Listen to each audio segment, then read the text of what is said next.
Muy buenos días, mis queridos hermanos de la Primera Iglesia Bautista de Ponce. Te habla el hermano Joaquín Lavoy para ayudarte a acompañarte en la lección bíblica en esta mañana. La lección la encontramos en el libro del discípulo. Estamos ahora mismo en la quinta unidad, escrita por el reverendo Juan Figueroa Unpierre. Palabra, amor y servicio. La lección en esta mañana se titula Ama como Cristo. Es la lección número 19 y el texto bíblico lo hallamos en Primera de Juan, la epístola del apóstol Juan, la primera, capítulo 3, versos del 11 al 18. Y el texto de oro lo encontramos en Primera de Juan, capítulo 3, verso 16.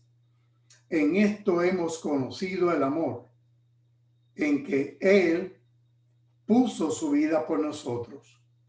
También nosotros debemos poner nuestra vida por los hermanos. El objetivo principal de la lección esta mañana es aclarar que el testimonio verbal de los cristianos es nulo, no es válido, es hueco, si carece de hechos concretos de amor. Así que ese es el objetivo principal, que nosotros, si decimos que somos cristianos, que se nos note, que hayan frutos de amor para con nuestros hermanos. Hace unos años atrás tuvimos el privilegio de, junto con la pastora reverenda Magda Aguirre, el hermano Gustavo Mirabal, director de la Coral de Varones, y otros hermanos de distintas iglesias, hacer un viaje misionero y fuimos a El Salvador y a Nicaragua. Y estando en Nicaragua, en el seminario bautista, allí tuvimos la oportunidad de ver este pensamiento que el hermano Miguel García y yo retratamos. Y lo comparto con ustedes porque es bien propio para la lección que tenemos en esta mañana. Dice este pensamiento que al final, cuando nuestra vida llegue a la hora serena de su ocaso, nuestro único equipaje sean simplemente las huellas de amor que sobre la tierra hayamos dejado. Así que hay que sembrar amor. Lo comparto con ustedes y recuerdo a los hermanos que estuvimos por allá por Nicaragua. Primera de Juan, ¿cuándo y quién es el autor? Se estima que el apóstol Juan, el mismo que escribió el cuarto evangelio, escribió esta epístola. Esta epístola se escribe alrededor del año 90 después de Cristo, mientras que el evangelio se estima que fue escrito en el año 100 después de Cristo. El apóstol Juan era el único que sobrevivió hasta esa época, ya finalizando el siglo.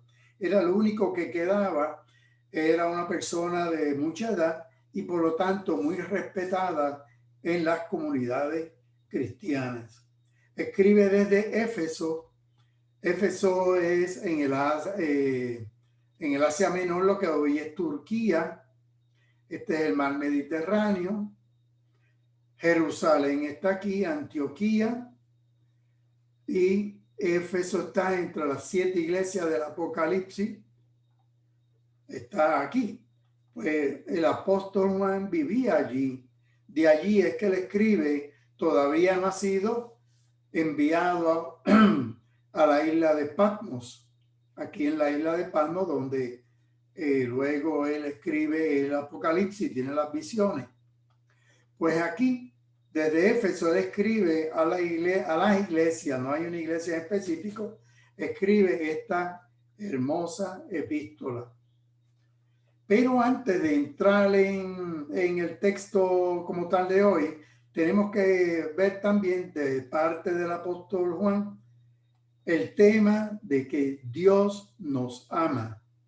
Dios me ama.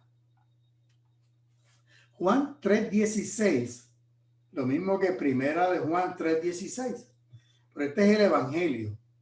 Dice, porque de tal manera amó, agapao, Dios al mundo, cosmos, que ha dado a su Hijo unigénito, monogenes, para que todo aquel que en él cree no se pierda, sino que tenga vida eterna. Perdón, monogenes. Agapao significa festín de amor, porque de tal manera tuvo Dios un festín de amor para con sus criaturas. Dios creó el universo y ama su creación. Dios tuvo, dice Juan, un festín de amor para el cosmos, para su creación, para el mundo. Agapao, el verbo, y agape, el sustantivo, son las palabras para el amor incondicional de Dios. Sea verbo, sea sustantivo, es un amor incondicional. Es un festín de amor que Dios demuestra para con nosotros. El cosmos es el mundo, el arreglo, el atavío. Monogenes es único, unigénito, el único hijo, no es el primogénito, que sería el primero, es el único hijo de Dios. Juan capítulo 17, verso 3 dice, y esta es la vida eterna, que te conozcan a ti, el único Dios verdadero, y a Jesucristo, a quien has enviado. En otras palabras, ¿de qué forma nosotros los seres humanos adquirimos la vida eterna? Conociendo a Dios a través de Jesucristo, a quien Dios envió. Así que el propósito de Dios al enviar a Jesucristo al mundo es que nadie se pierda y que todos vengan a vida eterna. Dice el verso 17, porque Dios no envió a su Hijo al mundo para condenar, crino, al mundo, sino para que el mundo sea salvo por él.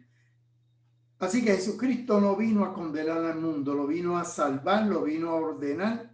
Crino significa condenar y castigar y juzgar. Y el apóstol Juan dice que Dios, como es amor, no envió a su Hijo a condenar, a juzgar, a destruir, sino a salvar, a cuidar. La palabra sozo es preservar, sanar. Dios vino a sanar. Jesús vino a sanar la creación, a preservar la creación, a proteger la creación, porque Dios es misericordioso. Así que lo primero es, Dios es amor, Dios me ama. Eso es lo primero que yo tengo que estar convencido. Dios me ama. Romanos capítulo 5, verso 8, otro de los grandes, el gran apóstol Pablo, dice, pero Dios muestra su amor por nosotros, en que cuando aún éramos pecadores, Cristo murió por nosotros. Así que todo el evangelio va dirigido a demostrarnos que Dios es amor, que hizo ese sacrificio en la cruz del Calvario por nosotros. Y entonces, una vez que entendamos en esta primera parte de la lección que Dios es amor, Dios quiere la vida eterna para nosotros, entonces, ¿cómo nosotros vamos a demostrar que somos cristianos? También Pablo en Primera de Timoteo, capítulo 3, verso 16, dice que indiscutiblemente el misterio de la piedad, de la religión, es grande. Es que Dios se manifestó en carne. Esto lo escriben los apóstoles porque había un grupo de personas dentro de las mismas iglesias que empezaron movimientos a tratar de convencer a los hermanos que Cristo no era cuerpo, no tenía cuerpo, que era espíritu. Así que por eso que dice, Dios fue manifestado en carne. Ahora bien, el origen del amor en el cristiano y del odio en el mundo, ¿de dónde vienen? Primera de Juan, capítulo 3, verso del 11 al 15. El origen del amor cristiano y del odio en el mundo. Estas dos fuerzas que se contraponen. Primera de Juan 3:11 dice, este es el mensaje que habéis oído desde el principio. En otras palabras, el apóstol Juan, que anduvo con Cristo desde bien empezando su ministerio, él y Jacobo, su hermano, eran los hijos de Zebedeo, los hijos del trueno. Y este Juan es el anciano que duró ya hasta prácticamente terminado el primer siglo. Pues dice que desde el principio el mensaje era que nos amemos unos a otros. Y retumba y retumba y retumba ese mensaje primitivo de la iglesia. Que nos amemos unos a otros, que no estemos peleando, insultándonos, haciéndonos daño unos a otros. Y el primera de Timoteo dice el capítulo 1, verso 5, que el propósito de este mandamiento es el amor. Pero fíjate que aquí, este es Pablo, aquí Juan dice que desde el principio el mensaje de la iglesia, el mensaje de Cristo era el propósito, que nos amemos unos a otros. Pablo dice que el propósito del mandamiento es el amor, nacido de ¿dónde? De un corazón limpio, de buena conciencia y una fe franca, verdadera, honesta, que no una fe fingida. Así que el propósito es el amor que tiene que haber en el corazón de cada uno de nosotros.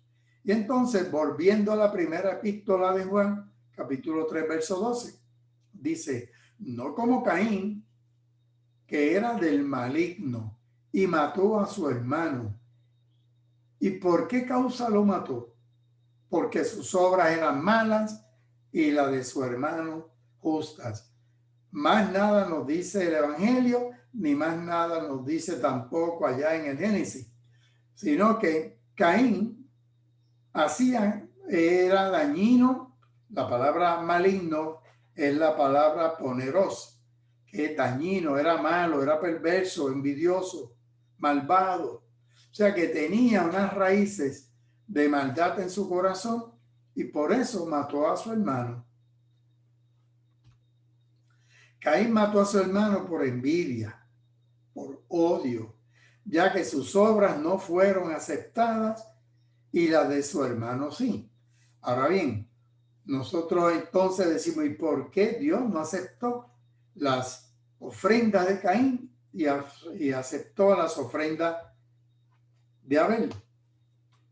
Pues la lógica nos dice que Dios, que escudriña los corazones, sabía lo que había en el corazón de Caín, sabía lo que había en el corazón de Abel.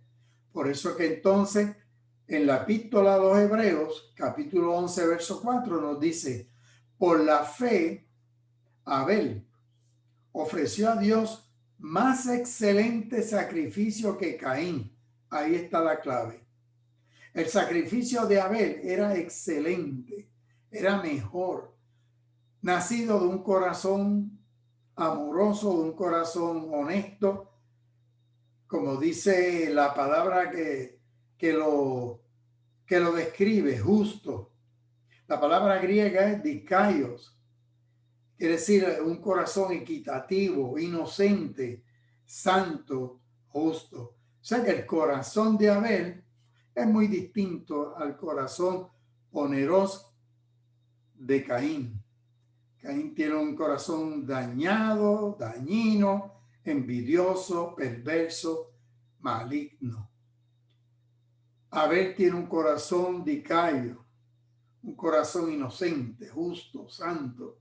Por eso es que Dios, que lee los corazones, aceptó la ofrenda de Abel y no prefirió la ofrenda de Caín. Así que, dando Dios testimonio de sus ofrendas, ¿quién dio el testimonio? Dios, el que aceptó, y nos hace entender hoy en día a nosotros por qué aceptó Dios la ofrenda de Abel: por el corazón puro, inocente, justo de Abel. Así que, dando testimonio de su ofrenda y muerto, aún habla por ella. Volviendo a Primera de Juan, capítulo 3, verso 13. Dice: hermanos míos, no se extrañen si el mundo los odia. La palabra odio ahí es miseo. El mundo nos detesta, el mundo nos persigue, el mundo nos aborrece. ¿Por qué? Pues por eso es que Juan entonces dice: no se extrañen, porque hay muchos Caín en el mundo, mucha gente con corazones perversos, malignos. Pero nosotros tenemos que tener un corazón de Caín, porque somos llamados a ser hijos de Dios. Él nos dice que somos llamados a ser hijos de Dios. Así que por eso es que el mundo nos aborrece, nos detesta. En el verso 14 dice: nosotros sabemos que hemos pasado de muerte a vida por una sencilla razón, porque amamos a los hermanos. Esa es la clave, esa es como un hint de cómo yo sé si yo he pasado de muerte a vida, porque amo a mi hermano. El que no ama a su hermano permanece en muerte. De hecho, si esto nos vamos a los evangelios, recuerden el examen final que nos han predicado en Mateo, ya en el capítulo de finales, donde está el juicio. En los capítulos finales de Mateo, si no mal no recuerdo, capítulo 25, que habla de cuando el Señor venga a juzgar y separa los cabritos de las ovejas, y empieza a mencionar: venid a mí, venid aquí, los benditos de mi Padre. ¿Por qué? Porque cuando tuve hambre me diste de comer, cuando tuve sed me diste de beber, cuando estuve enfermo me visitaste, cuando estuve preso me fuiste a ver a la cárcel. Así que esta es la clave, y ese es el examen final. Te estoy dando la clave para el examen final. Y aquí, y eso es Mateo, capítulo 25. Aquí, Primera de Juan 3:14. La clave es que amemos a los hermanos. Si yo amo a mi hermano, yo sé que estoy bien con el Señor, que he pasado de muerte a vida. Porque el que no ama a su hermano y se la pasa sembrando la cizaña y haciendo cosas indebidas para hacer caer a su hermano y hablar mal de su hermano y juzgarlo mal, ese que no ama a su hermano permanece en muerte. Verso 15 de Primera de Juan, capítulo 3, dice: todo aquel que odia a su hermano es homicida.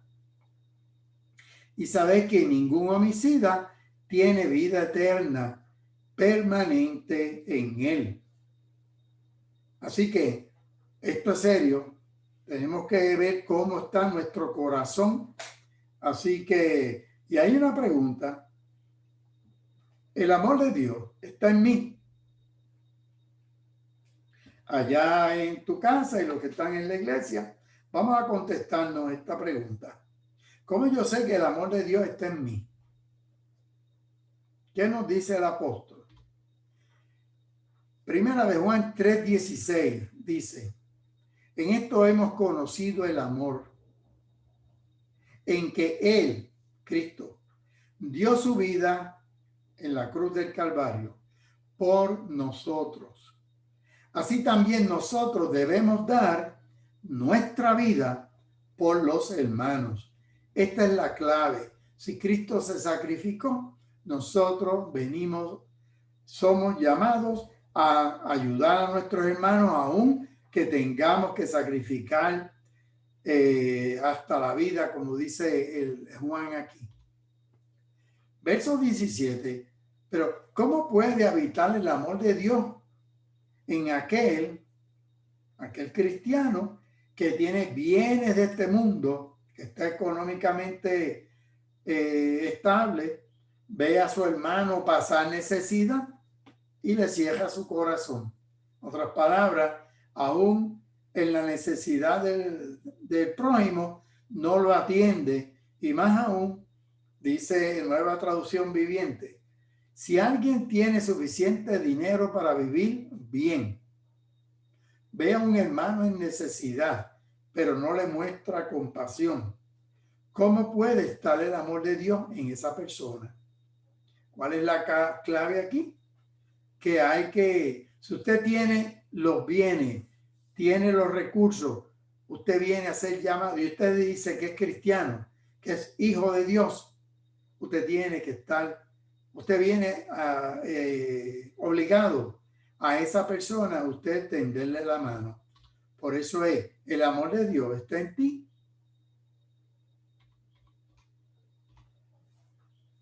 Continúa el apóstol Juan en el verso 18. Hijitos míos.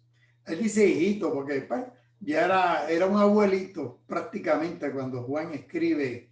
Imagínense, Cristo muere en el año 30 y pico. Ya estamos en el año casi 90, 95 por allá. Hijitos míos, no amemos de palabra ni de lengua, sino de hecho y en verdad. O sea, no de la boca para afuera, como decimos acá. No de la boca para afuera, que sería palabra y lengua, sino con hechos concretos. Palabra de Dios para todos, esta versión PDT,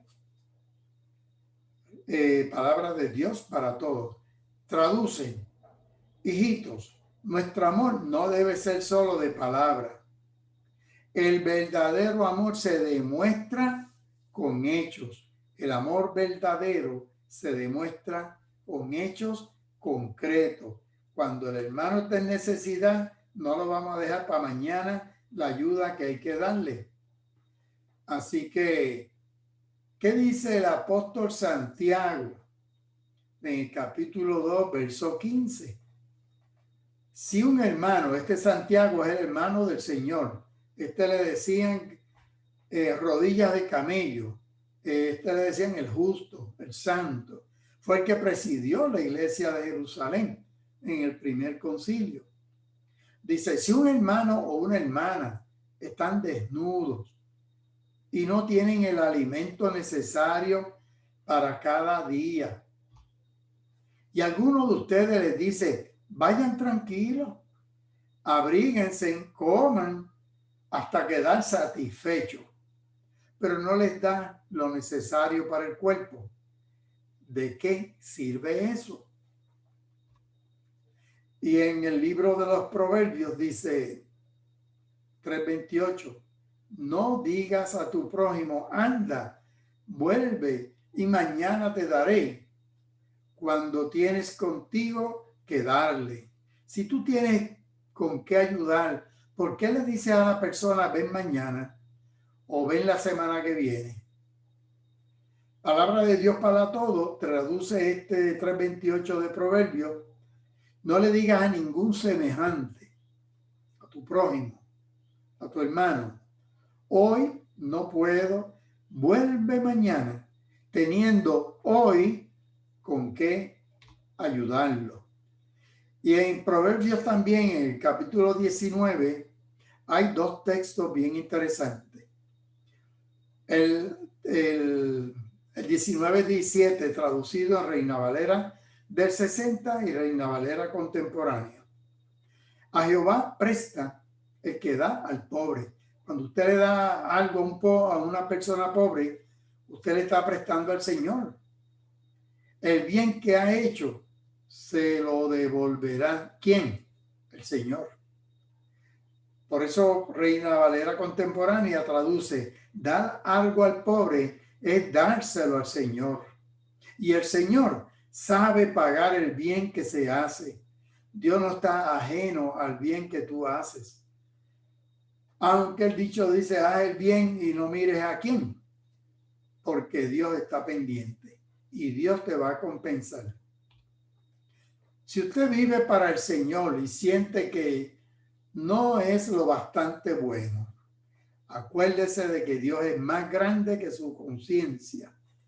Ya hemos visto entonces en los primeros capítulos, primero fuimos al Evangelio. En el Evangelio de Juan nos participa y nos aclara que Dios es amor, que se hizo carne, habitó entre nosotros, que ese es el misterio. Y luego entonces la segunda parte era: ¿cómo yo sé que el amor de Dios está en mí? ¿Cómo? Haciendo buenas obras, haciendo tendiéndole la mano al necesitado. Así yo sé que Dios mora en mí. Esos son hechos concretos.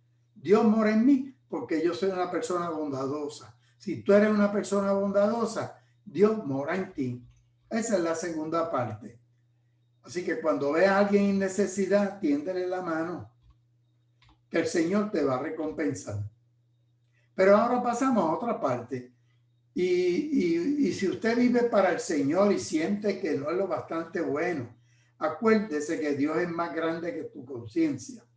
Estos versos que vamos a ver ahora, esos textos, lo que nos señalan es lo siguiente: hay algunos de nosotros que somos nuestros peores jueces. Nos las pasamos criticándonos, autocriticándonos, siempre pensando que no somos lo suficientemente buenos para el Señor, que no merecemos la vida eterna, que no merecemos el amor de Dios, que no merecemos su misericordia. En los textos que vas a ver ahora, te va a decir: basta ya, no te estés preocupando, Dios es más grande que tu conciencia y que mi conciencia, y Dios sabe. Mira lo que dice entonces ese verso. Estamos todavía en Primera de Juan, pero ahora estamos en el verso 19 de ese capítulo 3.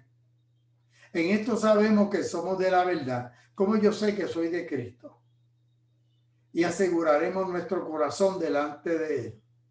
Pues si nuestro corazón nos reprende, o sea, si tu conciencia te reprende, Dios es mayor que nuestro corazón, Dios es mayor que nuestra conciencia. Él sabe todas las cosas.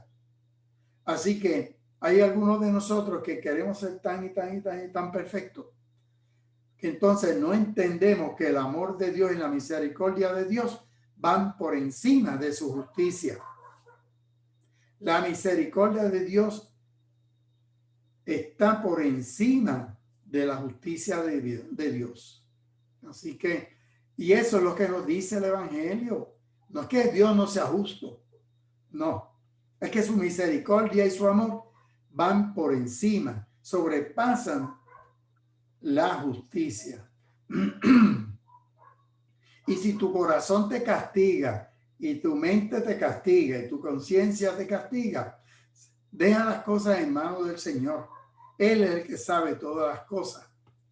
Por eso, este texto leído en otras versiones, el 19, estamos en Primera de Juan 3:19 y 3:20. Esto es Reina Valera, que nos habla del corazón que nos reprende, pero que Dios sabe más que qué es lo que hay en el corazón. Vamos ahora a Nueva Traducción Viviente y Palabra de Dios para Todos. Dice NTV: nuestras acciones demostrarán que pertenecemos a la verdad. En otras palabras, tus buenas acciones, tus buenos frutos demuestran que tú eres de Cristo. Entonces tú estarás confiado cuando estemos delante de Dios. Si tú haces el bien, ¿por qué te preocupa? Si tú haces lo que el Señor te mandó a hacer, ayudar al prójimo, ayudar al necesitado, ¿por qué te preocupa?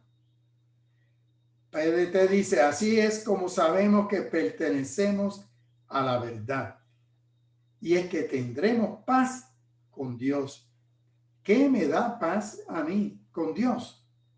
¿Qué nos da paz con Dios? Nuestras acciones. Pertenecemos a la verdad porque nuestras acciones son fruto de amor, son frutos que hacemos lo que el Señor nos mandó a hacer. Así que el 20, leído en estas dos Biblias, estas dos versiones, aun si nos sentimos culpables, Dios es superior a nuestros sentimientos y Él lo sabe todo. Porque hay hermanos que están toda la vida. Yo no soy lo suficientemente bueno para la vida eterna. Yo no me gané el cielo. Yo no soy digno. Yo esto, lo otro.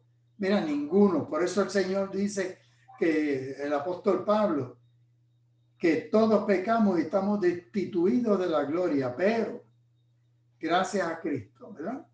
Así que si nos sentimos culpables, porque esos sentimientos nos hacen culpables y nos mortifican, estate tranquilo, Dios lo sabe y Él va en su misericordia, va por encima de los golpes de tu conciencia. PDT dice, inclusive si nuestra conciencia nos hace sentir culpables, si mi conciencia no me hace, no permite que yo sea, que me sienta digno, pues tranquilo, porque Dios es más grande que tu conciencia, que tus sentimientos, y Él lo sabe todo. Así que deja todo en manos del Señor y dedícate a predicar el amor y hacer el bien. Este es su mandamiento, nos dice el verso 23 de este capítulo 3. Que creamos en el nombre de su Hijo Jesucristo. Primera parte. Creemos en el nombre de Cristo. Y segunda parte. Amémonos unos a otros como Dios nos lo ha mandado. Si algún verso te tienes que aprender, apréndete este. Este es el mandamiento divino. Que creamos en el nombre de Cristo, Hijo de Dios, y que nos amemos unos a otros como Dios nos los ha mandado. Por último, la última parte de la lección es: el amor de Dios quita mis temores. Primera de Juan, capítulo 4. Ya salimos del capítulo 3, pero como la próxima lección es en otro, no es en Juan, no quería dejar pasar estos textos de esta hermosa epístola. Primera de Juan 4:15. Todo aquel que confiese que Jesús es el Hijo de Dios, permanece en Dios y Dios en él. En otras palabras, cree en el nombre de Jesucristo, cree en el Hijo de Dios. Todo aquel que confiesa que Jesucristo es el Hijo de Dios, es el Mesías, permanece en Dios. Si tú has depositado tu fe en Cristo, tu fe te ha salvado. Tu fe te permite permanecer en Dios. Y no tan solo eso, y Dios, a través de su Espíritu Santo, permanecer en ti. Verso 16, y nosotros hemos conocido y hemos creído. Las dos cosas, conocer y creer. El amor que Dios tiene para con nosotros. Dios es amor. Y el que permanece en amor, permanece en Dios y Dios en él. Nueva Traducción Viviente lo lee de la siguiente forma: nosotros sabemos cuánto nos ama Dios. ¿Tú sabes cuánto te ama Dios? Y hemos puesto nuestra confianza en ese amor. Porque eso es lo que la iglesia tiene que predicar, el amor de Cristo, el amor de Dios. Y nos pasamos en otras ocasiones predicando de fuego y de azufre y de tormentos. Nosotros sabemos cuánto nos ama Dios y hemos puesto nuestra confianza en su amor. Y Dios conoce nuestros corazones. Dios conocía el corazón de Abel y el de Caín. Ten un corazón noble como el de Abel. Dios es amor y todos los que viven en amor viven en Dios y Dios vive en ellos. En esto se perfecciona el amor en nosotros para que tengamos confianza en ese día final, en el día de la crisis. Crisis es juicio, es justicia, es condenación. Pues como Él es, así somos nosotros en este mundo. Así que el amor de Dios nos prepara para que tengamos confianza en ese día del juicio, en ese día final, que todo tu equipaje sean la semilla de amor que tú has estado sembrando en tu vida. Nueva traducción viviente. Y al vivir en Dios, nuestro amor crece hasta hacerse perfecto. Por lo tanto, no tendremos temor en el día de la crisis, sino que podremos estar ante Dios con confianza, porque vivimos como vivió Jesús en este mundo. En otras palabras, haciendo el bien, sembrando el bien. Verso 18, que en el amor no hay temor, sino que el perfecto amor echa fuera el temor, porque el temor lleva en sí castigo. Por lo tanto, el que teme no ha sido perfeccionado en el amor. En otras palabras, ¿por qué tenemos que tener temor? Si el amor de Dios quita mis temores. Ese amor de Dios, ¿por qué esa desconfianza? Si el amor de Dios es lo que me mantiene.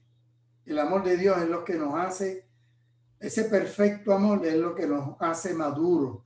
Dice, y tenemos miedo por el temor al castigo. Y esto muestra que no hemos experimentado plenamente el perfecto, teleios, el completo, el maduro, el perfecto amor de Dios.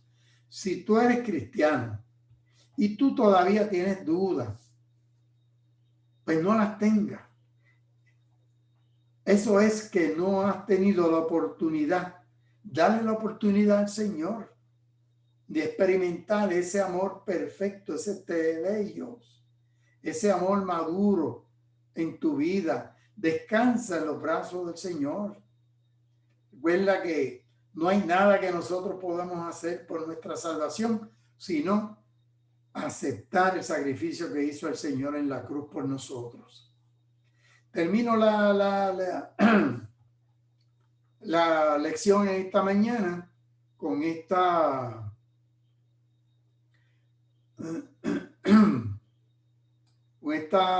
sonografía. Es una sonografía lo más interesante, aquellos que lo han podido ver. Son unos gemelos. Esto es un sonograma, un ultrasonido en tercera dimensión, lo que llamamos 3D. Aquí hay la carita de uno de los gemelos, la naricita, la boquita, y está el otro hermanito dándole un beso. O sea, el amor de Dios se manifiesta hasta dentro del vientre de la madre. Así que así es que nos quiere ver el Señor, amándonos unos a otros como Cristo el Señor nos amó. Esta lección afirmamos que las acciones de amor mutuo conforme al Espíritu de Cristo es lo que les da a las personas la certidumbre de que somos cristianos y estamos en la vida eterna de Dios. Así que si el amor de Dios está en ti, tranquilo, que la vida eterna de Dios está en ti.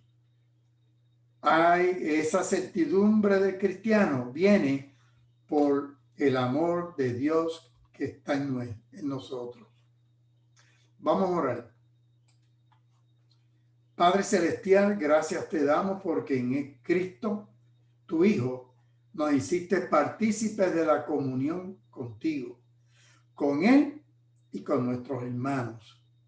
Al creer en tu Hijo, que entregó su vida por nosotros, hemos visto la grandeza de tu inagotable amor. Ayúdanos para que podamos amar a nuestros hermanos como hemos sido amados por ti y por Cristo. Asístenos con tu espíritu para que demos buen testimonio de la excelencia de la vida en comunión contigo y con Cristo, tu Hijo y Señor nuestro. Amén y amén. Dios les bendiga, Dios les guarde. La semana próxima, la lección 20 se titula Sirvamos en espíritu y en verdad. El texto bíblico es Primera de Juan 3:18, que hoy cubrimos parte, y la epístola del apóstol Pablo a los filipenses, a la iglesia en Filipo, capítulo 2, versos del 5 al 11. Así que los dejo con eso. Buscamos en el libro del discípulo. Desde la primera iglesia bautista de Ponce te habló de tu hermano Joaquín Caco Lavoy. Ahí tienen los teléfonos, el Paladín, etcétera. Saludos a todos, bendiciones.